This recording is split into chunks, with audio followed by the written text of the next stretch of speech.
Après 17 ans de mariage, il a soudainement dit que c'en était fini et qu'il voulait divorcer. J'ai signé en silence et je suis parti. Des mois plus tard, il a organisé une grande fête pour annoncer ses fiançailles avec sa secrétaire sur la même plage que nous avions tant aimé. Je suis arrivé avec un sourire calme et une enveloppe. Le testament de son père était sans équivoque, divorcer de moi, c'était perdre la fortune. Le silence fut rompu par le cri de sa fiancée. Je me tenais au bord de la plage de Malibu, regardant 200 invités célébrer les fiançailles de mon ex-mari avec sa secrétaire. La même étendue de sable où Austin et moi avions échangé nos vœux 17 ans auparavant accueillait maintenant son nouveau départ avec Olivia Chin. L'enveloppe Kraft dans ma main contenait un seul document, une copie du testament de William qu'Austin n'avait jamais pris la peine de lire.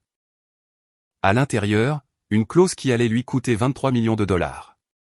Il ne le savait tout simplement pas encore. J'ai ajusté mes lunettes de soleil et j'ai commencé à marcher vers les pavillons blancs, mes talons s'enfonçant dans le sable à chaque pas délibéré. Mais je devrais expliquer comment je suis arrivé ici, debout sur cette plage avec le pouvoir de détruire tout ce à quoi Austin tenait. 3 mois plus tôt, avant les papiers du divorce, avant que je ne sache pour Olivia, je jouais encore le rôle de la parfaite épouse de dirigeant. Notre vie fonctionnait selon des emplois du temps invisibles que j'avais mémorisés comme des écritures saintes. Les jeudis soirs, c'était dîner de saumon à 19h30 précise. Austin franchirait la porte à 19h15, se donnant juste assez de temps pour quitter son costume et consulter ses emails avant de s'asseoir à table. Ce jeudi-là en particulier, le dernier que nous partagerions en tant que couple marié, bien que je ne le susse pas alors, j'ai remarqué sa nouvelle eau de Cologne avant d'entendre ses pas. Pendant 15 ans, il avait porté le même parfum boisé que je lui avais acheté. Puis soudainement, il y a 3 mois, il était passé à quelque chose de plus agressif, quelque chose qui annonçait sa présence plutôt que de la compléter. Ça sent bon, dit-il à propos du dîner, faisant déjà défiler son téléphone. Un texto le fit sourire légèrement avant qu'il ne se reprenne et que son visage ne retrouve son masque habituel d'indifférence professionnelle. J'avais passé l'après-midi à préparer le gala de la Fondation Harrison, l'événement caritatif principal de notre cabinet d'avocats. 3 heures au téléphone avec les fournisseurs, 2 autres heures à réviser le plan de table pour séparer les associés concurrents. 40 minutes à mémoriser les noms des conjoints et des enfants des nouveaux collaborateurs. Austin se présenterait à la dernière minute, prononcerait un discours que je l'avais aidé à écrire et accepterait les louanges pour un événement auquel il avait à peine pensé. « Tu t'es souvenu que la fille de Suzanne Harrison vient d'être admise en médecine ?» ai-je demandé, posant son verre d'eau exactement à 2 heures de son assiette, comme il le préférait. « Je suis à la maison », répondit-il sans lever les yeux de son écran. 6 mois plus tôt, il aurait pris une note mentale, aurait demandé quelle faculté de médecine, aurait préparé des félicitations pour quand il verrait Suzanne. Ses relations soigneusement entretenues avaient élevé sa carrière de simple collaborateur à associé principal. Maintenant, elle semblait indigne de son attention. Les signes avant-coureurs avaient commencé modestement. D'abord, il y eut l'abonnement à la salle de sport. Austin avait passé tout notre mariage à se moquer des hommes qui gaspillaient des heures facturables à faire de l'exercice. Puis, soudainement, il quittait la maison à 5h30 pour s'entraîner. Embauchant un entraîneur personnel de 28 ans nommé Brad qui lui envoyait des citations de motivation par texto qui le faisaient sourire devant son téléphone. Ses costumes devinrent plus serrés aux épaules. Il commença à vérifier son reflet dans chaque vitre que nous passions. Puis vinrent les voyages d'affaires qui ne coïncidaient pas avec ses dossiers. Le reçu de Lou Bernardin qui tomba de sa poche alors qu'il était censé être à une réunion d'associés. Les frais inexpliqués dans des bijouteries sur notre relevé de carte de crédit. Chaque élément de preuve était comme trouver une seule pièce de puzzle sans savoir à quelle image elle appartenait. William, le père d'Austin, l'a remarqué avant moi. Nous avions développé une amitié inattendue au fil des ans. Née de la négligence d'Austin envers nous deux. Cela a commencé quand Austin a oublié notre déjeuner d'anniversaire, me laissant assise seule dans un restaurant pendant 1 heure. William était entré pour son propre déjeuner d'affaires, m'a vu là, et son visage s'était décomposé de reconnaissance et de honte pour son fils. « Laisse-moi au moins t'offrir le déjeuner », avait-il dit en se glissant dans le fauteuil vide d'Austin. Bien que je ne puisse pas compenser l'étourderie de mon fils. Ce déjeuner s'est transformé en un café la semaine suivante. Puisant des rencontres régulières le jeudi dans un café tranquille près de son bureau. William était tout ce qu'Austin n'était pas attentif, chaleureux, réellement intéressé par mes pensées plutôt que par ma seule capacité à organiser sa vie. Il me racontait des histoires sur la mère d'Austin, Eleanor, décédée il y a 8 ans. Comment elle avait aussi passé des décennies à gérer le travail invisible d'être mariée à un homme ambitieux. Comment il avait réalisé trop tard ce qu'elle avait sacrifié pour son succès. Eleanor t'aurait adoré, m'a dit William un jeudi, 3 semaines avant qu'Austin ne demande le divorce. Elle aurait vu ce que je vois. Une femme qui donne tout à un homme qui ne le mérite pas, j'avais ri à ce moment-là, mal à l'aise avec la critique implicite d'Austin. Le mariage, c'est une question de compromis, avais-je dit, les mots sonnant faux même en les prononçant. Non, avait répondu fermement William. Le mariage, c'est un partenariat. Ce que tu as, c'est de la servitude habillée en vêtements de marque. Ces vêtements de marque étaient un autre signe. Austin avait soudainement décidé que ma garde-robe avait besoin d'être modernisée. Pas pour moi, mais pour l'image que je renvoyais de lui. Fini les pièces classiques et confortables que j'avais portées pendant des années. Place aux robes structurées et aux talons inconfortables qui, selon lui, me donnaient plus l'allure que la femme d'un associé principal devrait avoir. Le cocktail des Morrison est jeudi, a annoncé Austin ce dernier matin, ne me demandant pas si j'étais libre, supposant simplement que je réarrangerais mon emploi du temps. J'ai mon club de lecture jeudi, ai-je dit pour le tester. Il m'a regardé, puis m'a vraiment regardé pour la première fois depuis des mois, et son expression était un mélange de légère irritation et de surprise, comme si le mobilier s'était soudainement mis à parler. Annule-le, a-t-il dit simplement. C'est important. Tout ce que faisait Austin était important. Chaque réunion, chaque dîner, chaque partie de golf qui pouvait mener à un nouveau client. Mon club de lecture, mes amis, mes intérêts, c'étaient des obstacles à gérer, pas des priorités à considérer. Debout ici maintenant, à sa fête de fiançailles, le regardant rire avec ses associés principaux, sa main possessivement sur la taille d'Olivia, j'ai réalisé que ces 17 années n'avaient pas été un mariage. Elles avaient été une performance élaborée où j'avais si bien mémorisé mes répliques que j'avais oublié que je jouais un rôle.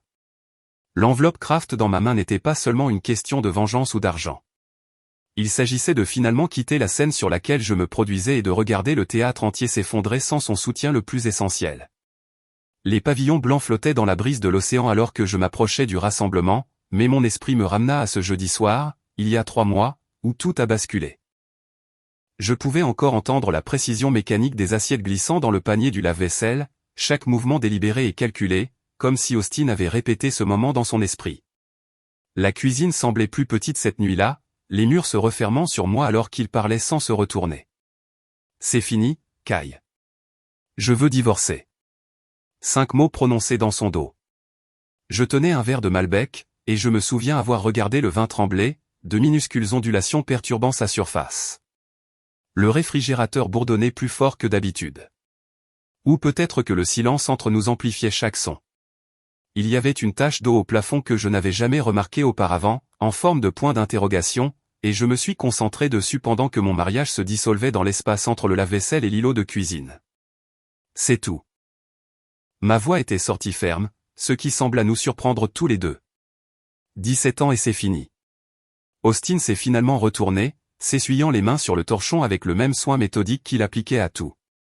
Son expression était fermée, professionnelle, le visage qu'il arborait pour les réunions difficiles avec les clients. Nous savons tous les deux que ça ne fonctionnait plus, dit-il en pliant le torchon en un carré parfait. Il vaut mieux être honnête à ce sujet. La conversation a duré exactement 12 minutes. Je le sais parce que j'ai regardé l'horloge du micro-ondes tout le temps, les chiffres verts marquant la destruction systématique de tout ce que nous avions construit. Austin a exposé son plan avec l'efficacité d'une fusion d'entreprises. Il avait déjà consulté un avocat, déjà trouvé un appartement, déjà calculé la division des biens. La précision de tout cela m'a dit que ce n'était pas une décision soudaine. C'était des mois de planification livrés en quelques minutes. Au cours des 2 semaines suivantes, Austin a démantelé notre vie avec une précision chirurgicale. Il ne faisait ses valises que lorsque j'étais à l'épicerie le mardi matin ou pendant mon club de lecture du jeudi. Je rentrais à la maison pour trouver des vides dans le placard, des espaces où ses chaussures avaient été, des cintres se balançant légèrement comme s'ils étaient dérangés par des fantômes. Il a pris la Rolex de son grand-père, mais a laissé la montre que je lui avais offerte pour notre 5e anniversaire. Il a emballé ses livres de droit, mais a abandonné les romans que nous avions lus ensemble pendant nos premières années. L'alliance est apparue sur le comptoir de la salle de bain un mercredi matin, placée à côté de sa brosse à dents électrique comme une pensée après coup. Pas de mots, pas de cérémonie, juste un cercle de platine captant la lumière du matin. Je l'ai ramassé et j'ai senti son poids, me souvenant comment il avait eu du mal à la mettre à mon doigt lors de notre cérémonie sur la plage.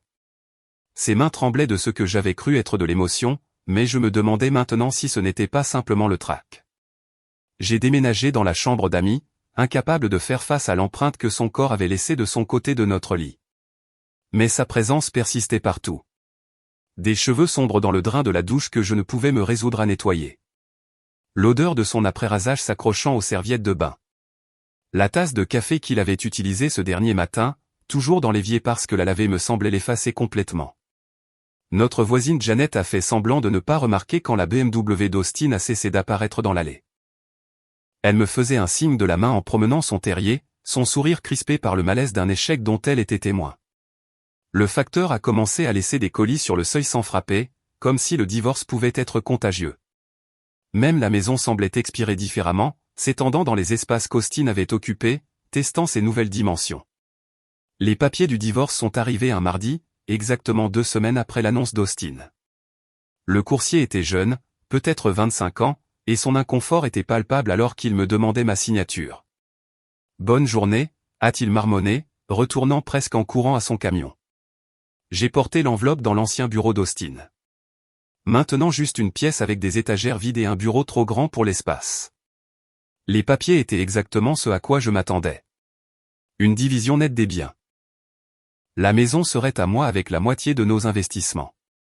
Des paiements de pension alimentaire mensuels qui suggéraient plus la culpabilité que la générosité. 23 pages réduisant 17 ans à des postes budgétaires et des sous-clauses. Ma sœur Sarah a appelé alors que j'examinais la page 12. « Batte-toi contre lui », a-t-elle dit sans préambule. « Prends un avocat. Prends-lui tout ce qu'il a, il est juste », ai-je répondu en passant mon doigt sur les termes. Juste ? Il te quitte pour quelqu'un d'autre, n'est-ce pas ? Je ne lui avais pas parlé de mes soupçons concernant les reçus, l'eau de Cologne et l'abonnement à la salle de sport. Mais Sarah avait traversé son propre divorce il y a 5 ans et pouvait sentir l'infidélité à travers le téléphone. Est-ce que ça a de l'importance, ai-je demandé, faisant écho aux propres mots d'Austin. Bien sûr que ça a de l'importance. Ne te laisse pas faire, Kai. Mais je n'allais pas me laisser faire. Quelque chose au fond de moi me disait d'attendre, d'observer, de laisser Austin penser qu'il contrôlait ce récit. J'ai sorti le stylo Man Blank qu'il m'avait offert pour notre 10e anniversaire. Un cadeau présenté lors d'un dîner en Toscane, quand il me regardait encore comme si j'avais de l'importance. L'ironie de signer les papiers du divorce avec son cadeau d'anniversaire ne m'a pas échappé, mais il y avait quelque chose de poétique là-dedans, comme fermer une boucle. Chaque signature était délibérée. Kai Mitchell. Kai Mitchell. À la 15e signature, le nom a commencé à me paraître étranger. À la 20e, je me considérais déjà comme Kai Chin à nouveau, mon nom de jeune fille attendant d'être repris. 3 jours après avoir renvoyé les papiers signés, j'ai retrouvé William à notre café habituel.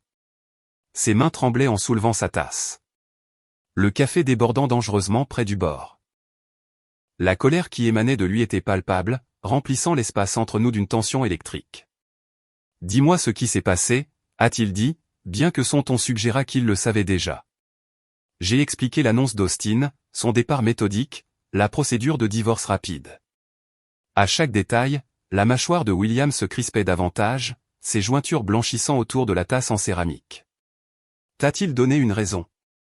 Il a dit que ça ne fonctionnait plus. Le rire de William était amer, assez vif pour attirer les regards des autres clients. C'est ce que son grand-père a dit quand il a quitté sa grand-mère. Presque mot pour mot. Je ne connaissais pas cette histoire, et le parallèle m'a donné froid dans le dos. Il y a quelqu'un d'autre, n'est-ce pas, a demandé William, bien que ce ne fût pas vraiment une question. Très probablement. Il a tendu la main sur la table et a pris la mienne, son contact doux malgré sa rage évidente. Tu méritais mieux, Kai.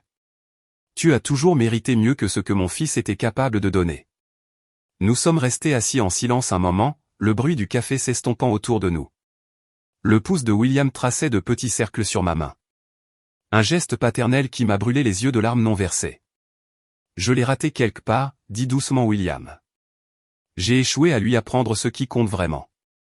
Eleanor serait dévastée de voir ce qu'il est devenu. Ce n'est pas ta faute, les jeux assurés en lui serrant la main. Mais l'expression de William suggérait qu'il savait quelque chose que j'ignorais, qu'il portait une connaissance de son fils qui allait plus loin qu'un mariage raté. En y repensant maintenant, debout à cette fête de fiançailles avec son testament entre les mains, j'ai compris que William avait déjà planifié sa propre forme de justice. Les paroles de William sont restées en suspens dans l'air du café alors que nous nous sommes séparés cet après-midi-là. Sa promesse qu'Austin ferait face à des conséquences un jour semblait creuse sur le moment. Je suis rentré en voiture dans des rues qui semblaient inchangées bien que mon monde ait complètement basculé. La maison m'attendait, toujours remplie des choix d'Austin, de son esthétique, de son besoin que tout paraisse parfait de l'extérieur.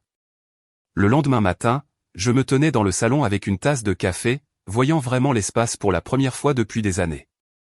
Tout était blanc, gris et noir. Austin avait engagé un architecte d'intérieur il y a 5 ans qui avait supprimé tout ce qui pouvait être considéré comme chaleureux ou personnel.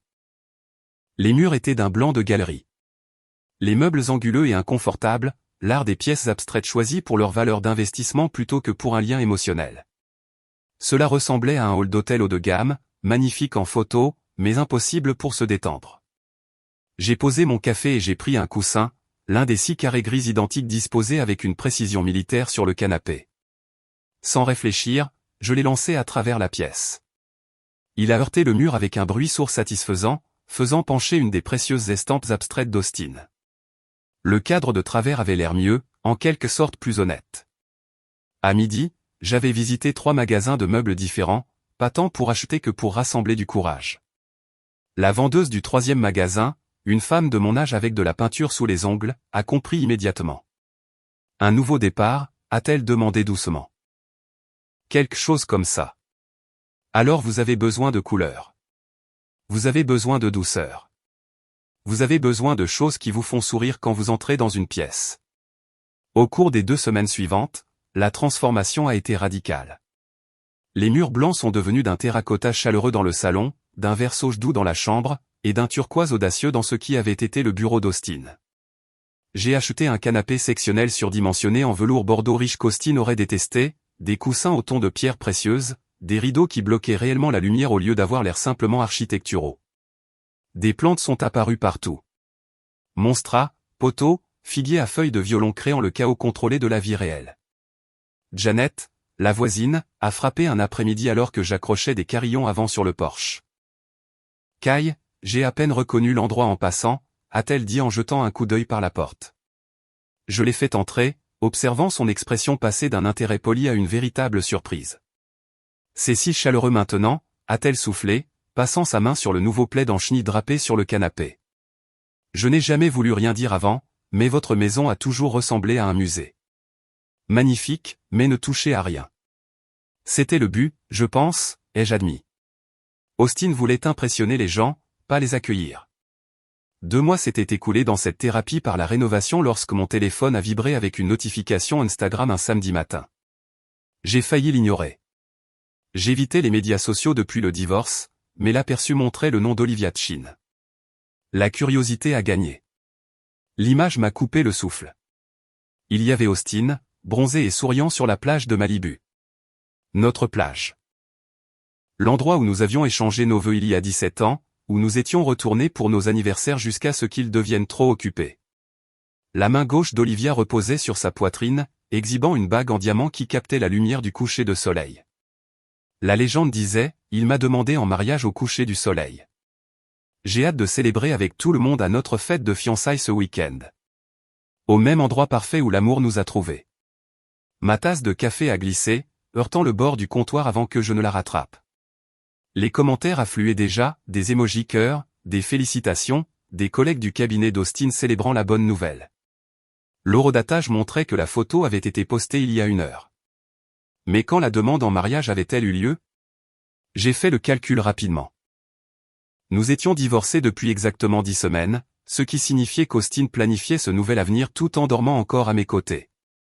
J'ai parcouru le profil d'Olivia avec la concentration d'un détective. Il y a 3 mois, une photo de San Francisco. Vie de conférence, avait-elle légendé.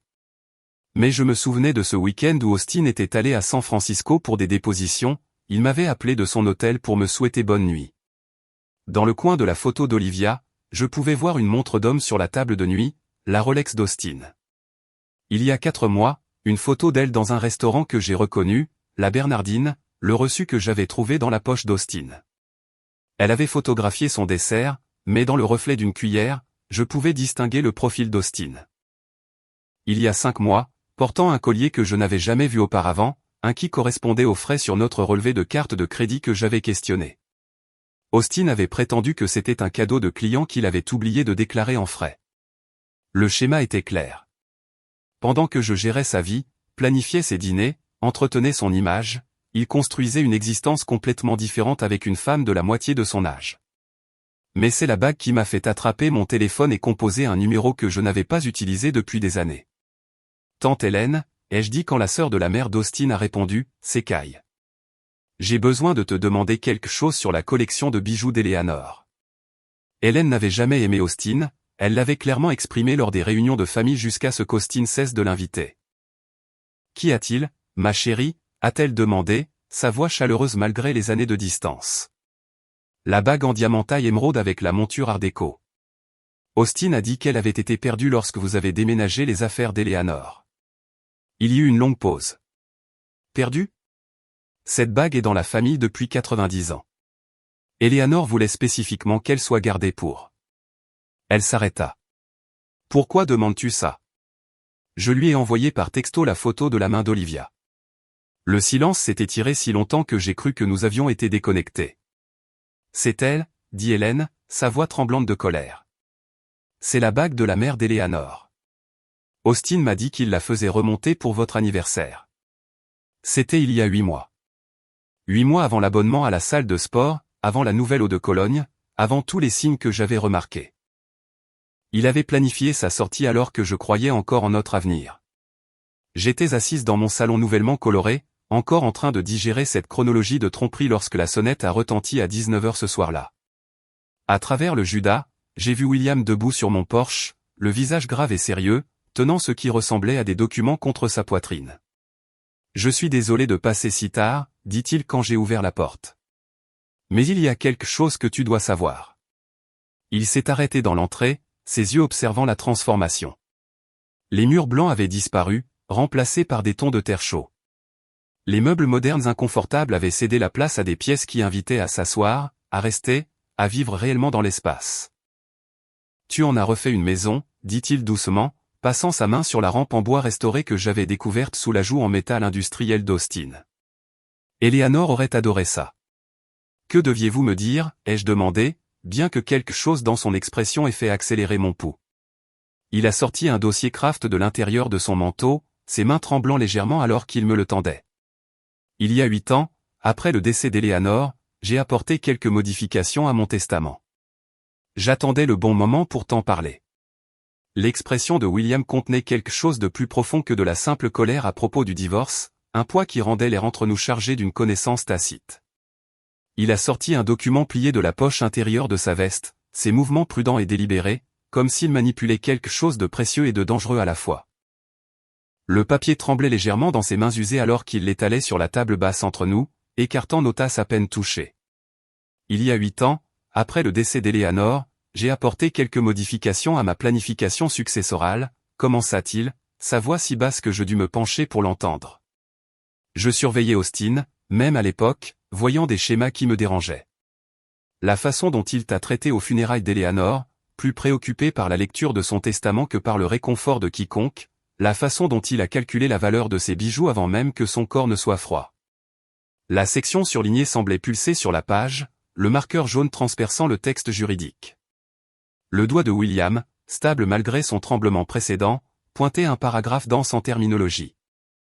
Je l'ai lu une fois, les mots glissant sans signification, mon cerveau refusant de traiter ce qui semblait impossible. La deuxième lecture m'a coupé le souffle. À la troisième, mes mains serraient le bord de la table assez fort pour y laisser des marques.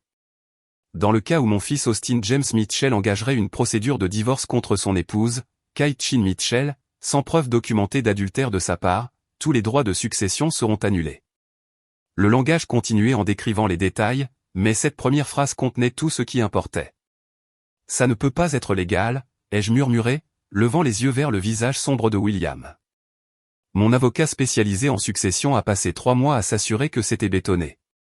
Chaque mot choisi spécifiquement, chaque échappatoire fermé. La satisfaction de William était amère, teintée de la tristesse d'un père qui avait ressenti le besoin de me protéger de son propre fils. La clause ne s'applique que si Austin engage le divorce. Si tu avais déposé la demande ou s'il pouvait prouver une infidélité, l'héritage resterait intact. Mon esprit s'emballa, calculant les dates et la chronologie. Austin avait demandé le divorce exactement 2 semaines après son annonce. Son nom sur chaque document en tant que demandeur, aucune mention d'adultère, aucune accusation de mauvaise conduite, juste des différends irréconciliables et une division rapide des biens existants. Il avait été si pressé d'aller de l'avant avec Olivia qu'il n'avait jamais envisagé qu'il pourrait y avoir des conséquences au-delà de nos comptes bancaires actuels. De combien parle-t-on ? Ai-je demandé, bien qu'une partie de moi sût déjà que ce serait substantiel. William avait bâti sa société d'investissement à partir de rien, possédait des brevets de séjour d'ingénieur, des propriétés à travers la Californie. L'évaluation actuelle est d'environ 23 millions de dollars, dit William, son ton factuel malgré le chiffre astronomique. Cela inclut le portefeuille d'investissement d'environ 15 millions, les propriétés commerciales du centre-ville de Los Angeles d'une valeur de 6 millions, les parts de l'entreprise familiale et divers autres actifs, y compris la collection d'art d'Eleanor. 23 millions de dollars. Le nombre semblait abstrait, impossible. Austin avait grandi en attendant cette fortune, avait construit toute sa vie autour de la certitude d'hériter de l'empire de son père. Chaque mouvement de carrière, chaque relation calculée, chaque sacrifice qu'il exigeait de moi avait été au service du maintien de sa position d'unique héritier. Il ne l'a jamais lu, poursuivit William, une note de dégoût se glissant dans sa voix. Je lui ai demandé plusieurs fois au fil des ans de revoir les documents de succession, de comprendre ses responsabilités. Il a toujours balayé ça d'un revers de main, disant qu'il me faisait confiance pour gérer les choses équitablement. Ce qu'il voulait dire, c'est qu'il supposait que tout lui reviendrait automatiquement. Mon téléphone vibra sur la table. Une notification Instagram. Olivia Chin avait tagué Austin dans un autre post, cette fois une photo de lieu de mariage. La légende disait, on affine notre choix pour le lieu de nos rêves. J'ai hâte de commencer notre vie parfaite ensemble. La cruauté désinvolte de la chose, l'étalage public de leur relation alors que l'encre de notre divorce était à peine sèche, me retourna l'estomac. William vit mon écran et sa mâchoire se serra. La fête de fiançailles a lieu ce samedi à Malibu Beach. Elle m'a envoyé une invitation. Tu peux le croire ? Sur la même plage où toi et Austin vous êtes mariés. La cruauté poétique de la chose était à couper le souffle. Austin demandant sa secrétaire en mariage sur le lieu de nos vœux, effaçant 17 ans avec une nouvelle promesse sur le même sable où nous nous étions tenus pieds nus et pleins d'espoir. Mais maintenant, avec ce document entre nous, l'endroit prenait une nouvelle signification. Ce serait le lieu où l'avenir soigneusement construit d'Austin s'effondrerait. Je devrais être là, dis-je lentement, le plan se formant alors même que je parlais, pour lui transmettre cette information. Les yeux de William brillèrent d'un mélange de fierté et de vengeance. J'espérais que tu dirais ça. Je pourrais le faire moi-même, mais venant de toi, avec tous ces témoins présents, l'impact serait dévastateur. Nous avons passé l'heure suivante à élaborer une stratégie, notre café refroidissant alors que nous planifions l'approche. William ferait préparer par son avocat une documentation officielle, dûment notariée et scellée. J'arriverai pendant la fête, pas avant où je pourrais être refoulé, pas après où le moment serait perdu. William a offert de m'accompagner, de se tenir à mes côtés pendant que je livrerai la nouvelle, mais j'ai refusé. C'est quelque chose que je dois faire seul, ai-je expliqué, et il a compris. Il ne s'agissait pas d'avoir besoin de soutien ou de protection. Il s'agissait de me tenir sur mes propres jambes et de regarder Austin réaliser que l'épouse docile qu'il avait rejetée détenait le pouvoir de tout démanteler. Ce soir-là, je me tenais devant mon placard, sélectionnant chaque pièce de ma tenue avec une précision militaire. La robe d'été blanche qui bougeait comme de l'eau, suggérant la grâce plutôt que le deuil. Austin m'avait toujours préféré dans des couleurs sombres, des noirs et des gris professionnels qui n'attireraient pas l'attention loin de lui. Le tissu blanc fluide me rendrait impossible à ignorer. Les bijoux en or de ma mère sont sortis de leur rangement. Des pièces qu'Austin avait jugées trop ethniques, trop traditionnelles pour son monde d'entreprise. Les chaînes délicates et les boucles d'oreilles complexes captaient la lumière. Chaque pièce était un lien avec l'héritage qu'il m'avait demandé de minimiser.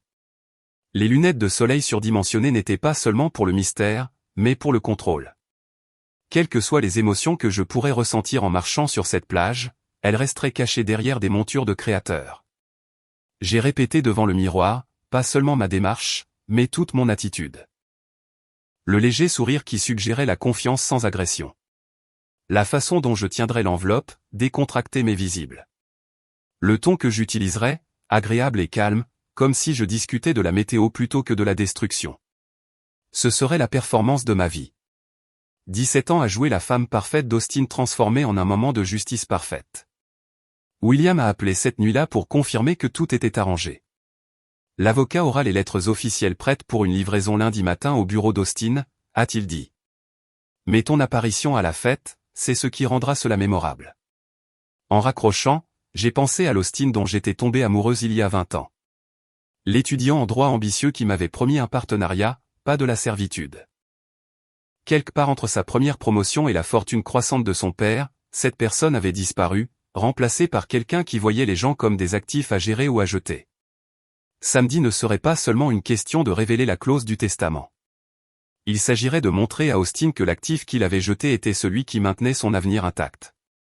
Le samedi matin est arrivé avec ce genre de soleil californien cristallin qui donnait à tout l'air d'un décor de film. J'ai roulé vers Malibu avec les fenêtres baissées, laissant l'air salin emmêler mes cheveux soigneusement coiffés, sachant que je pourrais les arranger en arrivant. L'enveloppe reposait sur le siège passager, ses coins parfaitement nets, son poids semblant plus lourd que le papier ne le devrait. Mon téléphone affichait 3 appels manqués de ma sœur Sarah, mais je ne pouvais parler à personne pour le moment. Ce moment exigeait une concentration totale. Le parking de la plage était déjà bondé de véhicules de luxe lorsque je suis arrivé à 16h30. Des Mercedes, des BMW, quelques Tesla et la précieuse nouvelle Porsche d'Austin positionnée bien en vue près de l'entrée. J'ai garé ma modeste Honda entre un Range Rover et une Audi, me souvenant comment Austin se plaignait que ma voiture ne correspondait pas à son image. Aujourd'hui, cette simplicité me semblait être une force. La transformation de la plage était remarquable par son extravagance. Des pavillons de soie blanche parsemaient le sable comme des champignons coûteux, chacun parfaitement positionné pour attraper la brise de l'océan sans s'effondrer. La tente principale s'étendait sur ce qui devait être 12 mètres de plage. Ses sommets s'élevant vers le ciel dans un défi architectural à la nature. En dessous, des tables rondes drapées de nappes crème portaient des centres de table d'orchidées blanches et d'hortensias bleu pâle. Chaque arrangement coûtant probablement plus que les courses hebdomadaires de la plupart des gens. J'ai immédiatement reconnu le traiteur. Maison Blanc avait organisé notre 10e anniversaire. La propriétaire, Marie, m'avait accueilli personnellement à l'époque, complimentant mes choix de menu. Maintenant, son personnel se déplaçait efficacement dans l'espace, portant des plateaux de champagne et de délicats canapés qui, je le savais sans même y goûter, seraient parfaits. Le quatuor à cordes s'installait près du bord de l'eau. Et alors qu'ils commençaient leur balance, les premières notes du canon de Pachelbel ont flotté sur le sable. Notre chanson de mariage, le même arrangement que nous avions utilisé il y a 17 ans quand j'avais marché pieds nus sur ce même sable vers un Austin plus jeune qui avait pleuré en me voyant. Le fleuriste était un autre visage familier. David de Botanical Dream avait créé nos arrangements de mariage, comprenant instinctivement que je voulais une nature sauvage contenue plutôt qu'une structure formelle. Maintenant, son équipe mettait la touche finale à des arrangements qui ne ressemblaient en rien à ce que nous avions choisi ensemble. C'étaient les choix d'Olivia. Des lignes rigides et une beauté contrôlée. Des orchidées emprisonnées dans des vases géométriques. J'ai ajusté mes lunettes de soleil et j'ai commencé à marcher vers le rassemblement principal. Mes talons s'enfonçant légèrement à chaque pas. Le sable était déjà chaud malgré la brise de l'océan, et je sentais les regards commencer à suivre mon mouvement. La première reconnaissance est venue de Patricia Hendricks, l'une des épouses d'associés qui était venue dîner chez nous au moins 20 fois au fil des ans. Sa coupe de champagne s'est arrêtée à mi-chemin de ses lèvres, ses yeux s'écarquillant derrière des montures de créateurs. « Kai », dit-elle assez fort pour que plusieurs têtes se tournent. J'ai souri chaleureusement. « Patricia, quel plaisir de te voir. Tu es magnifique. » Elle cherchait ses mots, son regard oscillant entre moi et la tente principale où Austin tenait la cour. Derrière elle, j'ai aperçu Robert et James, 2 jeunes collaborateurs du cabinet d'Austin qui avaient passé d'innombrables dimanches après-midi à regarder le football dans notre salon. Ils ont échangé un regard, et Robert a même fait un pas en arrière comme si ma présence pouvait être contagieuse. L'effet d'entraînement a commencé immédiatement. Les conversations se sont interrompues en pleine phrase. Les flûtes de champagne se sont abaissées, les têtes se sont tournées pour suivre ma progression sur le sable. J'ai reconnu tant de visages de 17 années de relations soigneusement cultivées. Il y avait le docteur Morrison du Country Club, dont je n'avais jamais mentionné l'affaire avec son hygiéniste dentaire à personne. Sandra Phillips du conseil d'administration de l'association caritative qui avait pleuré dans ma cuisine après l'arrestation de son fils pour drogue, me faisant confiance pour garder son secret. Marcus Chin du cabinet d'Austin qui avait un jour avoué en état d'ivresse ses dettes de jeu à notre fête de Noël. Ils me regardaient tous maintenant avec des expressions allant du choc à l'inconfort, en passant par quelque chose qui aurait pu être une reconnaissance coupable. Ces gens qui avaient choisi le camp d'Austin dans le divorce, qui avaient cessé de répondre à mes appels, qui m'avaient retiré de leurs amis sur les réseaux sociaux avec une précision chirurgicale. Ils se tenaient figés, ne sachant pas comment réagir à mon apparition à la célébration des fiançailles d'Austin. J'ai continué à marcher, ma trajectoire stable et délibérée. Près de la tente principale, j'ai repéré le groupe central. Austin se tenait au centre, le dos tourné vers moi, gesticulant alors qu'il racontait ce qui était sans aucun doute une histoire sur sa dernière victoire au tribunal. Olivia était accrochée à son bras, son rire tintant dans l'espace comme du verre brisé. Elle portait une robe blanche de créateur qui coûtait probablement plus que le loyer mensuel de la plupart des gens. Le tissu s'accrochait de manière à suggérer l'architecture plutôt que le vêtement. Ses cheveux sombres étaient relevés en un chignon élégant, des diamants scintillant à sa gorge et à ses oreilles. C'est Olivia qui m'a vu la première. Son sourire étudié, celui qu'elle avait perfectionné dans d'innombrables photos Instagram, s'est figé en quelque chose ressemblant à un masque. La coupe de champagne dans sa main libre a tremblé légèrement, envoyant des ondulations à travers le liquide doré. Elle a tiré sur la manche d'Austin, ses ongles manucurés s'enfonçant dans sa veste. Austin, a-t-elle murmuré, mais sa voix a porté dans le silence soudain qui s'était installé autour de leur groupe. Il s'est retourné avec le contrôle mesuré de quelqu'un habitué à gérer des jurys, son expression passant par une séquence calculée d'émotions. La surprise d'abord, rapidement réprimée. Puis l'agacement, lissé en une neutralité professionnelle. Enfin, un sourire forcé qui n'atteignait pas ses yeux, le genre qu'il utilisait pour les clients difficiles. Kai, dit-il, sa voix portant intentionnellement, s'assurant que tout le monde l'entende me reconnaître en premier. C'est inattendu. Derrière lui, j'ai remarqué David Chin, l'associé directeur d'Austin, et les pièces du puzzle se sont soudainement emboîtées. Les traits de David, la forme de ses yeux, le dessin de sa mâchoire, la ressemblance familiale avec Olivia était indéniable maintenant que je la cherchais. David Chin n'était pas seulement le patron d'Austin, il était l'oncle d'Olivia. La promotion rapide qu'Austin avait reçue, le poste d'Olivia comme sa secrétaire malgré son expérience limitée, le traitement de faveur qu'Austin recevait au cabinet, tout prenait sens maintenant. David s'avança légèrement, se positionnant de manière protectrice près d'Olivia. Son expression était méfiante, calculée, le visage d'un homme qui comprenait qu'un drame personnel pouvait rapidement devenir un désastre professionnel. Il savait pourquoi sa nièce était vraiment avec Austin, il connaissait l'héritage attendu qui assurerait son avenir et, par extension, profiterait à sa propre position. Madame Mitchell, dit David prudemment, utilisant toujours mon nom de femme mariée comme pour établir des limites. C'est Mademoiselle Chin maintenant, ai-je corrigé doucement. J'ai repris mon nom de jeune fille. La correction a atterri comme une petite bombe dans le groupe. La prise d'Olivia sur le bras d'Austin s'est resserrée, ses jointures blanchissant contre sa veste bleu marine. Autour de nous, la fête continuait sur un ton feutré. Les invités faisaient semblant de converser tout en s'efforçant manifestement d'entendre chaque mot de notre échange. Le quatuor à cordes avait cessé sa balance, incertain de commencer à jouer ou d'attendre. Les serveurs avaient ralenti leur circulation, planant aux abords de la scène avec des plateaux oubliés. 200 invités, tous liés au monde professionnel d'Austin, tous observant pour voir comment il gérerait cette arrivée inattendue de son passé rejeté à sa célébration d'avenir brillante. La plage qui avait été témoin de notre commencement allait maintenant être témoin de quelque chose de tout à fait différent, bien qu'il ne le sache pas encore. Le silence s'étira entre nous, tendu comme un fil, tandis que 200 invités retenaient leur souffle collectif. La mâchoire d'Austin travaillait silencieusement, et je pouvais le voir calculer son prochain mouvement avec la même précision qu'il utilisait au tribunal. Il s'avança vers moi, sa main tendue comme pour me guider par le coude. Un geste qu'il avait perfectionné au fil des ans en me dirigeant dans les situations sociales. Peut-être pourrions-nous discuter de cela dans un endroit plus privé, dit-il, sa voix assez forte pour suggérer la raisonnabilité à notre public tout en essayant de maintenir le contrôle.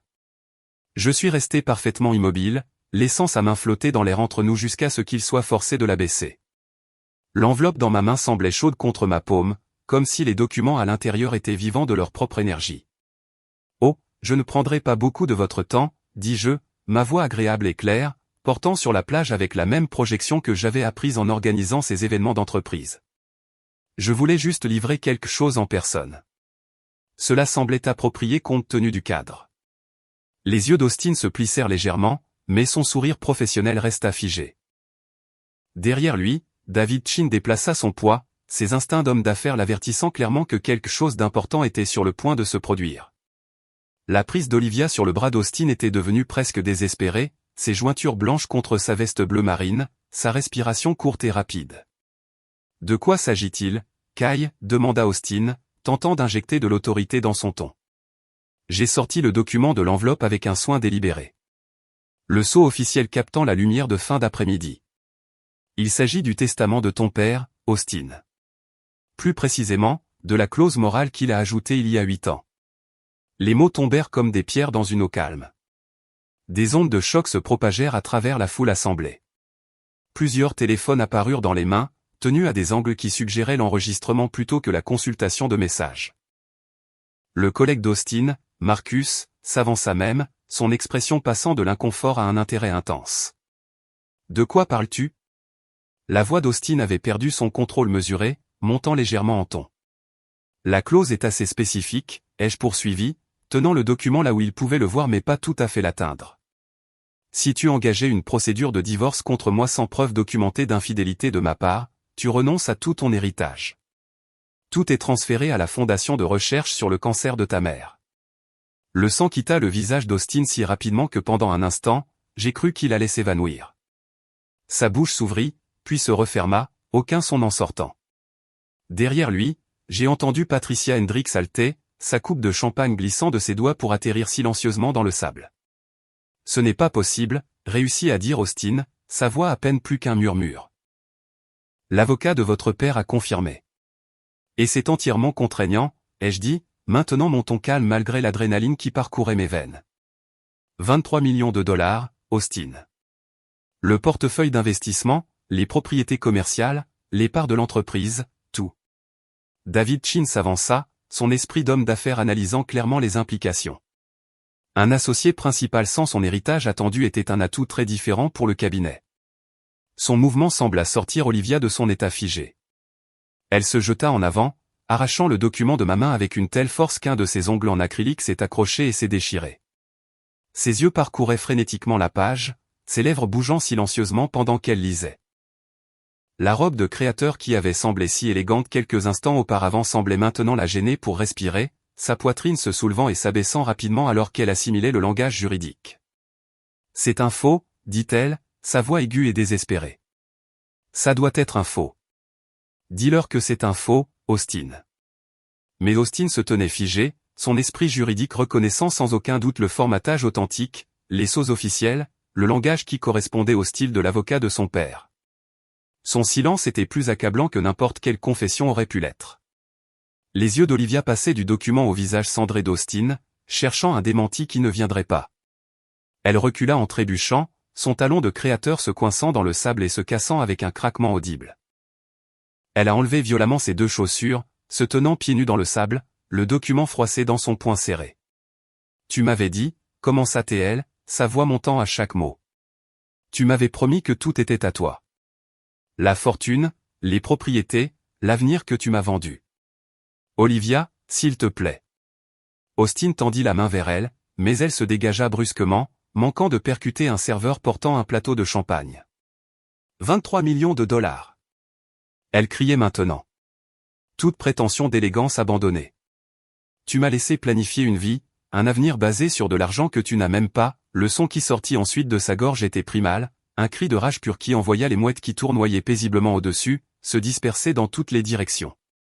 Les invités reculèrent, créant un cercle grandissant autour de nous. Leurs visages des masques de choc et de fascination à peine dissimulés. La coupe de champagne de quelqu'un se brisa contre un rocher. Le son accentua les suites du cri d'Olivia. Tu m'as menti. Elle jeta le document froissé sur la poitrine d'Austin où il rebondit et atterrit dans le sable entre eux. Tout dépendait de cet argent. Mon oncle s'est porté garant pour toi à cause de ton héritage. Le visage de David Chin avait pris une teinte violacée alarmante, sa réputation professionnelle maintenant empêtrée dans cette humiliation publique spectaculaire. Il se dirigea vers sa nièce, peut-être pour la calmer, mais elle se retourna contre lui avec une fureur égale. Tu savais, l'accusa-t-elle en pointant un doigt tremblant vers lui. Tu devais savoir que quelque chose n'allait pas. Tu as fait les vérifications d'antécédents quand Austin a rejoint le cabinet. La révélation a envoyé une autre onde de choc dans la foule. Des vérifications d'antécédents qui avaient manqué une condition de 23 millions de dollars. Les autres associés du cabinet d'Austin échangèrent des regards significatifs, leur foi dans le jugement de David s'effritant visiblement. Austin retrouva enfin sa voix, tendant à nouveau la main vers Olivia. Nous pouvons en parler. Il pourrait y avoir des moyens de contester. Contester, Olivia rit. Mais le son était creux, amer. Avec quel argent? Tu viens de devenir sans valeur pour moi, pour le cabinet, pour tout le monde ici. Elle attrapa son sac à main sur une table voisine, renversant un centre de table au passage. De l'eau et des orchidées se déversèrent sur le lin blanc, créant une tache grandissante qui ressemblait à une reddition. Le quatuor à cordes avait depuis longtemps cessé de jouer, leurs instruments tenus inutilement alors qu'ils observaient le drame se dérouler. Les traiteurs se tenaient figés avec leur plateau, ne sachant s'il fallait continuer le service ou se retirer complètement. La notification de l'avocat de William arrivera à ton bureau lundi matin, dis-je dans le chaos, ma voix perçant les murmures et les halètements. J'ai pensé que tu méritais de l'entendre en premier, compte tenu des circonstances. Austin se tourna alors vers moi, ses yeux contenant un mélange de rage et quelque chose qui aurait pu être un respect réticent. Il avait été déjoué, non pas par des tactiques agressives ou une guerre juridique, mais par sa propre arrogance et ses suppositions. Le paradis qu'il avait construit avec Olivia sur cette plage qui portait notre histoire s'était effondré en moins de 5 minutes. Autour de nous, la fête de fiançailles parfaite continuait son effondrement. Olivia titubait vers le parking, son oncle se hâtant derrière elle, leurs voix élevées portées par la brise de l'océan. Les invités sortaient déjà leur téléphone, ne faisant même pas semblant d'être discrets alors qu'ils envoyaient des textos et appelaient, propageant la nouvelle à travers la communauté juridique de Los Angeles comme une traînée de poudre. Austin se tenait seul au centre de ce qui avait été son triomphe, entouré par les débris de ses ambitions. Je me suis détourné de la silhouette figée d'Austin et j'ai commencé ma marche de retour sur le sable, chaque pas délibéré et mesuré. La robe d'été blanche bougeait autour de mes jambes avec la brise de l'océan, et je pouvais sentir le poids de 200 perdus suivant ma progression. Mes talons s'enfonçaient profondément dans le sable à chaque pas, laissant des empreintes parfaites que la marée montante effacerait bientôt. Mais pour l'instant, elle marquait mon chemin loin de 17 ans de mariage et vers quelque chose que je ne pouvais pas encore nommer. La foule s'écarta à mon approche, créant un couloir à travers leurs vêtements coûteux et leurs visages choqués. Patricia Hendricks tendit la main comme pour toucher mon bras, puis se ravisa, sa main retombant pour serrer ses perles à la place.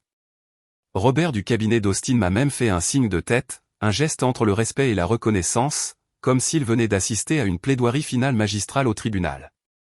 Sandra Phillips a articulé ce qui aurait pu être un « bien fait pour toi », bien qu'aucun son ne soit sorti.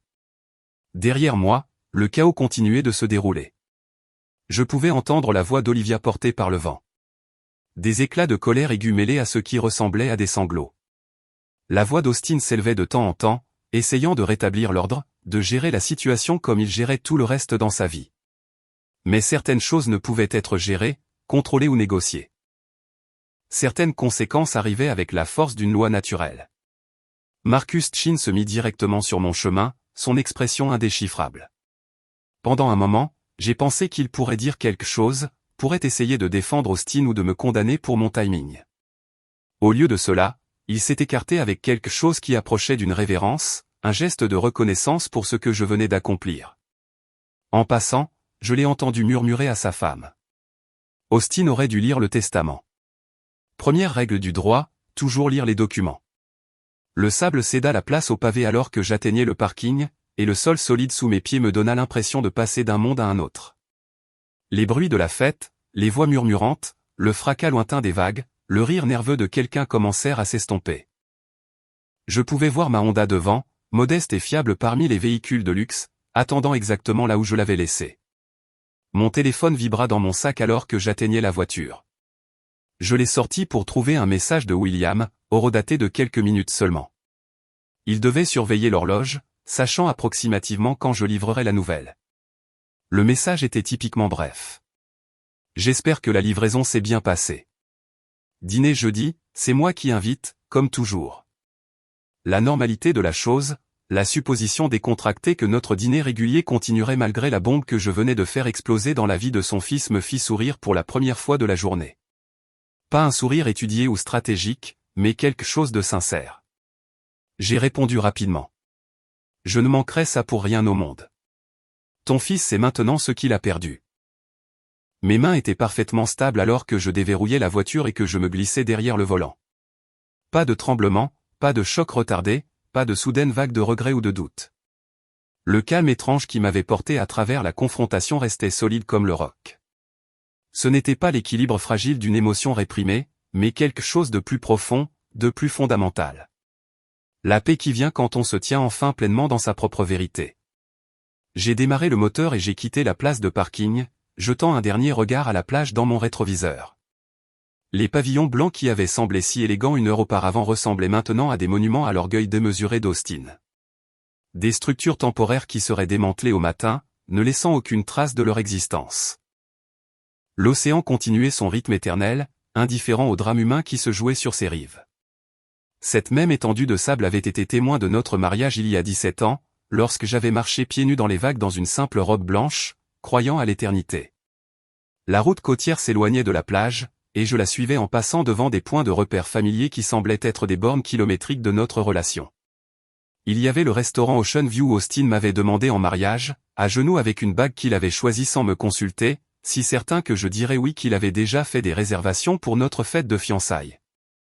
Le Sifomine où nous avions passé notre nuit de noces, où il m'avait porté à travers le seuil avec des promesses de partenariat et d'égalité qui s'étaient évaporées comme la brume matinale. Chaque lieu que je passais me donnait l'impression de me délester d'une autre couche du passé, la laissant derrière moi sur ce tronçon de la côte californienne. La femme qui avait conduit jusqu'à la plage une heure plus tôt, portant une enveloppe et 17 ans de blessures accumulées, n'était pas la même qui repartait. Cette femme avait été définie par sa relation avec Austin, en tant qu'épouse, en tant que système de soutien, en tant que fondation silencieuse de son succès. Cette femme, celle qui tenait le volant avec des mains fermes, était juste Kai Shen. Aucun suffixe requis.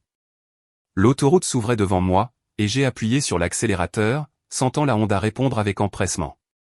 Il y avait quelque chose de profond dans ce moment qui n'avait rien à voir avec la destruction financière d'Austin ou l'humiliation publique d'Olivia.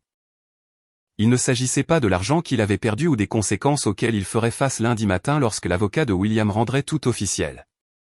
La vérité était à la fois plus simple et plus complexe.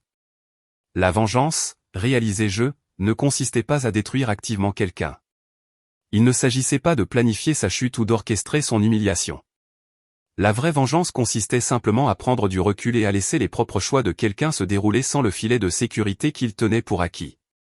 Austin avait construit sa nouvelle vie sur un fondement de supposition, que son héritage était garanti, que je resterais l'ex-femme silencieuse et accommodante, que son père ne le tiendrait jamais pour responsable de ses choix. Il avait eu tort sur tous les points, mais cette erreur n'était pas de mon fait. Je n'avais pas créé la clause dans le testament de William. Je n'avais pas forcé Austin à demander le divorce. Je ne l'avais pas poussé à courir après sa secrétaire ou à mentir sur sa fortune assurée. Tout ce que j'avais fait, c'était de livrer une information qu'il aurait dû connaître à un moment où cette information aurait un impact maximal. Le reste n'était que la conséquence suivant la cause, aussi naturelle et inévitable que les vagues suivant l'attraction de la Lune. La circulation était fluide en direction de la ville, et je me suis surprise à penser au dîner du jeudi avec William qui continuerait, à la maison redécorée qui m'attendait, au cours de peinture auquel je m'étais inscrite pour le mois prochain. La vie continuerait, plus pleine en quelque sorte, pour s'être délestée du poids des attentes et des exigences d'Austin. L'avenir, qui avait semblé si incertain lorsqu'il avait annoncé son désir de divorcer, s'étendait maintenant devant moi, plein de possibilités. Mon téléphone a de nouveau vibré avec des messages de Sarah, d'amis qui avaient déjà entendu la nouvelle par le réseau de commérage ultra rapide, de numéros que je ne reconnaissais pas. Je les ai tous ignorés. Il y aurait du temps pour les conversations et les explications plus tard. Pour l'instant, Je conduisais vers le coucher du soleil avec les fenêtres baissées, mes cheveux fouettés par le vent, le goût du sel et de la liberté sur mes lèvres. Le coucher de soleil peignait le ciel de nuances d'orange et de rose alors que je me garais dans mon allée. La réponse automatique de vérifier mon téléphone l'emportant finalement sur mon désir de silence continu. 43 messages attendaient, mais j'ai fait défiler la plupart d'entre eux, ne m'arrêtant qu'à un de Marcus Chin envoyé juste 30 minutes après que j'ai quitté la plage. Austin essaie de limiter les dégâts. Réunion des associés convoquée pour lundi matin. David Chin se récuse de toutes les décisions concernant la position d'Austin. Je pensais que tu devrais le savoir. Lundi est arrivé avec le genre de panache dramatique qu'Austin aurait apprécié dans son ancienne vie. Selon Patricia Hendricks, qui m'a appelé cet après-midi-là, incapable de se contenir, l'avocat de William était arrivé au cabinet d'avocat à précisément 9 h du matin, demandant à voir Austin en présence des associés principaux. L'enveloppe qu'il a livrée contenait non seulement la notification de la renonciation à l'héritage, mais aussi des copies de toute la documentation pertinente, authentifiée et notariée, ne laissant aucune place à l'interprétation ou à l'espoir. Austin est resté assis là, a rapporté Patricia, sa voix feutrée par le frisson de la chute d'un témoin. Il n'a pas dit un mot pendant 5 bonnes minutes. Puis il a demandé à être excusé et a quitté le bâtiment. La sécurité a dû emballer son bureau parce qu'il n'est jamais revenu. La Fondation de recherche sur le cancer, qui avait été le projet passion d'Eleanor, a publié un communiqué ce mardi remerciant la famille Mitchell pour leur généreuse contribution tout en évitant soigneusement toute mention des circonstances. 23 millions de dollars financeraient la recherche pendant des années, sauveraient des vies, créeraient quelque chose de significatif à partir des décombres des choix d'Austin. Eleanor aurait apprécié l'ironie, l'égoïsme de son fils transformé en bien désintéressé. Le mercredi, Olivia Chin avait complètement disparu de Los Angeles. Les déménageurs sont arrivés à l'appartement d'Austin pendant qu'il rencontrait des avocats, emballant ses affaires avec l'efficacité de personnes payées pour ne pas poser de questions. Elle avait laissé la bague de fiançailles sur le comptoir de la cuisine sans un mot. Le diamant captant la lumière du matin à travers la fenêtre, magnifique et sans valeur maintenant que sa promesse s'était évaporée. Son compte Instagram a disparu. Son LinkedIn a été mis à jour pour indiquer un poste au bureau de Tokyo du cabinet. Aussi loin du scandale que la géographie le permettait. La réponse de David Chin a été tout aussi rapide et impitoyable. Il a publié une note interne se distanciant des décisions personnelles de sa nièce et des circonstances malheureuses d'Austin, indiquant clairement que le népotisme n'avait joué aucun rôle dans les décisions du cabinet. Le fait que tout le monde sache que c'était faux n'avait pas d'importance. L'apparence de la bienséance devait être maintenue. Les dossiers d'Austin ont été redistribués en quelques jours. Son nom a été retiré des listes d'associés, sa place de parking réattribuée à un collaborateur plus jeune et plus affamé qui croyait encore à l'éternité. La machine à rumeurs a dévoré l'histoire avec un appétit vorace. Chaque récit ajoutait de nouveaux détails, certains vrais, la plupart enjolivés. À la fin de la semaine, l'histoire s'était transformée en quelque chose de presque mythique. L'épouse rejetée revenant comme un ange vengeur. La secrétaire avide fuyant dans la honte. La fortune perdue par orgueil. J'ai entendu des versions où j'avais tout planifié depuis le début, où William et moi avions conspiré ensemble, où Olivia était au courant du testament et avait tenté le tout pour le tout. Aucune d'entre elles ne capturait la simple vérité, que les conséquences suivent les actions aussi sûrement que l'ombre suit la lumière. Le dîner du jeudi avec William a continué comme si le monde n'avait pas basculé sur son axe. Nous nous sommes retrouvés à notre restaurant habituel, avons commandé nos plats habituels et avons parlé de tout sauf d'Austin. William avait vieilli de plusieurs années en quelques jours, le poids de voir la destruction de son fils évident dans les nouvelles rides autour de ses yeux. Mais il y avait aussi quelque chose comme de la paix dans son expression. La fondation a appelé aujourd'hui, a-t-il mentionné au dessert. Ils veulent nommer une aile de recherche d'après Eleanor. Elle aurait adoré ça, ai-je répondu, et je le pensais. 6 mois plus tard, un mardi matin ordinaire, j'ai croisé Austin dans un café près de mon cours d'art. J'ai failli ne pas le reconnaître au début. Les costumes coûteux avaient été remplacés par des pantalons en toile et une simple chemise, du genre que l'on peut acheter dans n'importe quel grand magasin. Sa Porsche n'était nulle part en vue. À travers la fenêtre, je l'ai vu se diriger vers une Toyota d'un modèle plus ancien, pratique et quelconque. Kai, dit-il, et pour la première fois en 20 ans, il m'a regardé directement, m'a vraiment vu. Bonjour, Austin.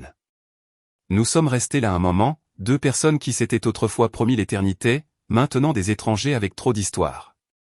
Il avait l'air plus vieux, certainement, mais aussi en quelque sorte plus clair, comme si la perte de tout avait effacé des décennies de faux-semblants. Je travaille dans un petit cabinet dans la vallée maintenant, a-t-il offert sans qu'on le lui demande.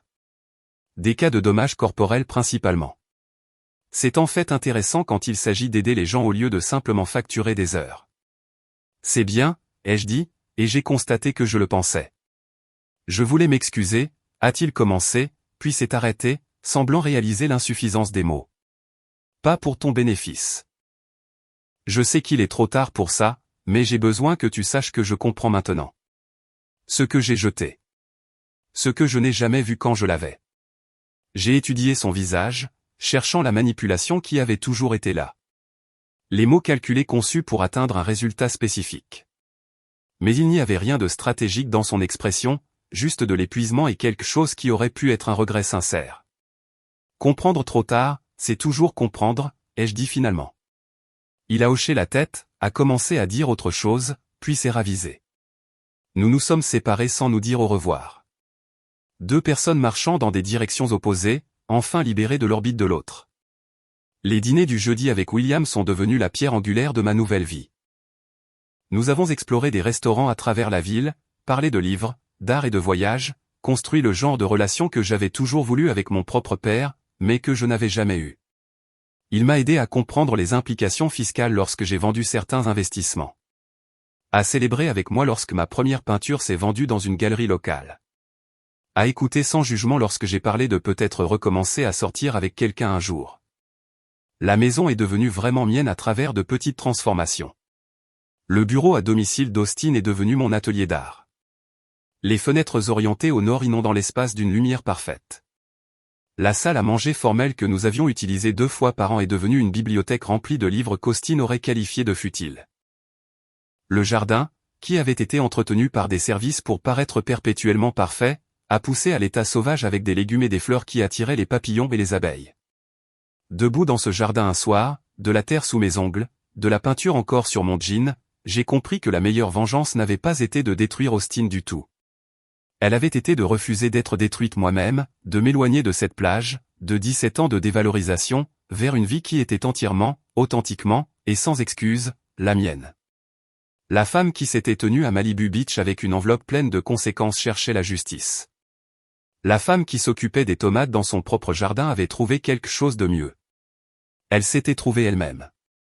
Si cette histoire de justice poétique vous a tenu en haleine, cliquez sur le bouton j'aime dès maintenant. Mon moment préféré, c'est quand Kai a traversé cette plage en portant l'enveloppe qui allait détruire tout ce à quoi Austin tenait. Quel a été votre moment préféré? Dites-le nous dans les commentaires ci-dessous. Ne manquez pas d'autres histoires passionnantes comme celle-ci. Abonnez-vous et activez la cloche de notification pour ne jamais manquer une nouvelle vidéo.